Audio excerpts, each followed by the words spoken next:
Assalamu alaikum masu kallon mu.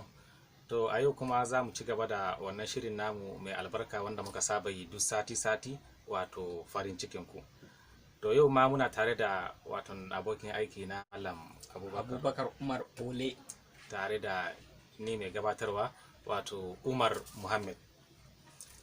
To alhamdulillah Abubakar, ina fatan yau ma ka zo mana da wasu tsaraba saboda gudanar da wannan shiri na farin cikin ku. ka san yawanci tsaraba kai ne kake zuwa mana da shi. Ka san ni da yake ba labarai ne na iya ba, kai ne uban labarai na cikin wannan zaure.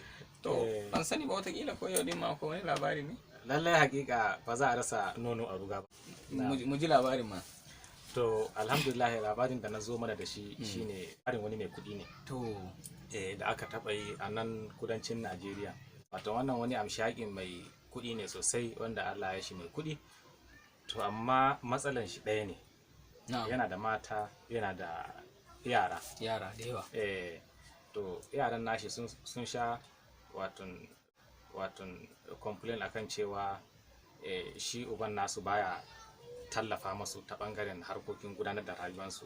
Misali kamar tufafi haka ko wani abu makamancin wannan. Bai cika ba su kuɗi su je su yi harkokin rayuwarsu ba, kuma gashi da kuɗin. Ga saboda hannun shi ko da yaushe haka yake, baya iya dan tallafa musu. To kaga irin wannan wani lokaci ana samun shi a wurin mutane, ga ka da arziki amma 'ya'yanka ba za su ci moriyan arzikin naka ba. Suka ce to tunda baban nasu haka yake, ya kamata a kira malami mai nasiha ya zo ya yi mashi wa'azi, ya yi mashi nasiha. Haka ne. Saboda watakilan idan har Allah ya sa an mashi nasiha, watakilan ko zai abun nan, zai ji nasiha kuma ya sauke hakkin shi insha Allah. Aka kira wani malami ya zo kofar gida, aka shimfiɗa mashi taburma, aka aje mashi kayan karatun shi. Aka kira dattijo aka ce ga baban malami mai wa'azi ya zo, ya kamata da ya zo anguwanmu mu fito mu saurari wa'azi. Shi ma dattijon sai ya fito. Shi kenan mutane suka taru, wannan malami ya ci gaba da nasiha, yana wa'azi a mutane gaba ɗaya sun gamsu da wannan nasiha nashi. Ana cikin yi sai dattijo na sai haga ya fashe da ya ji wa'azi ta kuka, yana ta kuka. Aka ce kai lalle to wannan mutum wa'azi ya ratsa shi, wannan alhaji mai kudin na wa'azi ya ratsa shi. Saboda haka aka ce malami mai wa'azi ya dakatar da wa'azin shi, sai ya dakatar. Kenan sai aka ce lalle wani ya zo ya sami dattijon din, shi alhaji mai kudin. Ya ce to alhamdulillah, dama abin da muke bukata kenan, lalle muna fatan dai wannan wa'azin ya ratsa ka, mun ga har ya sa ka kuka kana fidda hawaye. Ya ce a to lallai haka ne, amma ni ba wannan wa'azin ne ke sa ni kuka ba. Ya ce malamin nan tun da ya fara wa'azin nan har zuwa yanzu ba abin da nake kallo irin gemun shi.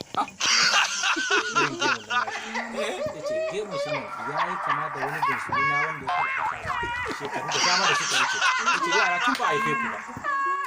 Ya ce yara nashi tun ba a haife ku ba. Gefen shi ya yi kama da dakata.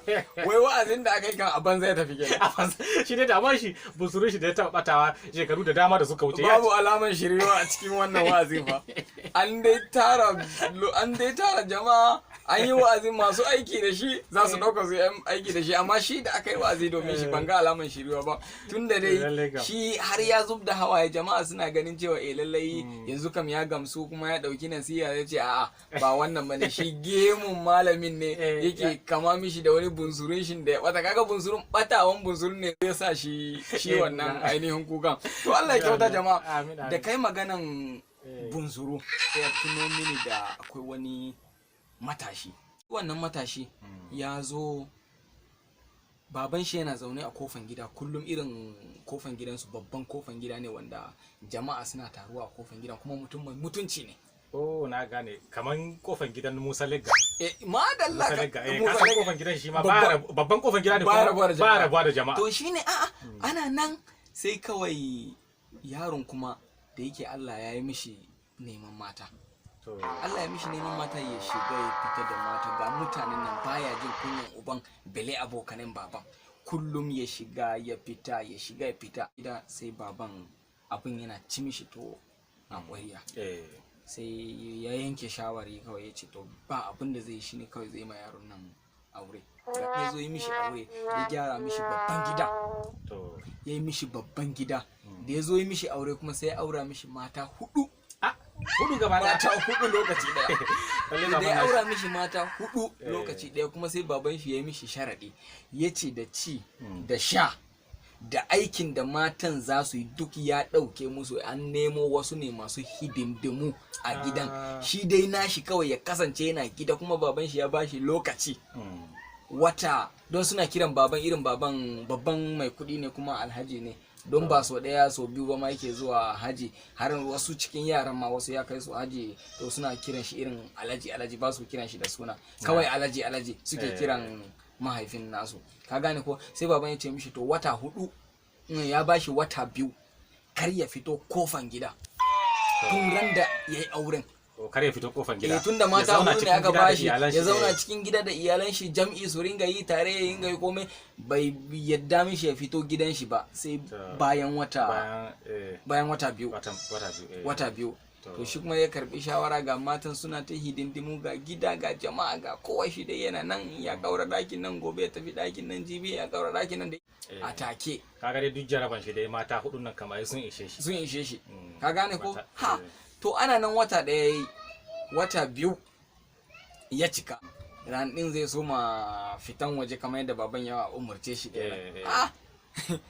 ya soma fito, yana fitowa sai ya haɗu da bunsuru yana barbara, akuya kenan, yana barbara ko yana bin mace. Ya kalli bunsurun nan ya ce ka a bunsurun nan baka san halin alhaji ba ne, alhaji ya ganka zai aura ma mata 4.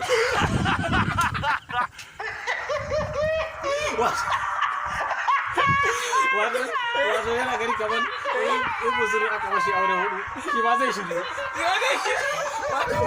Nan yana nuni cewa ba auren da aka yi aure 4 akwai abin da ya ji jiki.